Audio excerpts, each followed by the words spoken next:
বন্ধুরা, আজ আমি দেখাবো বড়ি দিয়ে ফুলকপি মাখা। সেজন্য নিয়ে নিয়েছি একটা আস্ত ফুলকপিকে 4 টুকরো করে, একটা আস্ত আলুকে 4 টুকরো করে, আর একটি পেঁয়াজ। ফুলকপি আলুকে একটু লবণ দিয়ে ভালো করে প্রেসারে 2টো সিটি দিয়ে দেব। ফুলকপি আলুটা সেদ্ধ হয়ে গেছে। এরপর কড়াইতে একটু তেল দিয়ে স্বাদ মতো শুকনো লঙ্কা ভেজে নেব। এরপর ওই তেলের ওপরে মশলা বড়ি একটু ভেজে নেব। এবার পেঁয়াজটাকে কুচিয়ে একটু ভাজা করে নিলাম। পেঁয়াজটা দেখো একটু লালচে লালচে হয়ে গেছে। এবার পেঁয়াজটাকে তুলে নিয়ে একটি শিলের মধ্যে ভাজা বড়িগুলো দিয়ে একটু আধা গুঁড়ো করে নেব।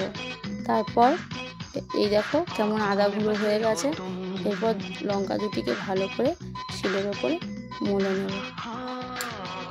তারপর সেদ্ধ করা ফুলকপিতে স্বাদ মতো লবণ, সর্ষের তেল, পেঁয়াজ কুচি ভাজা, লঙ্কা ভাজা ও বড়ি দিয়ে মেখে নিলেই তৈরি হয়ে যাবে ফুলকপি বড়ি মাখা।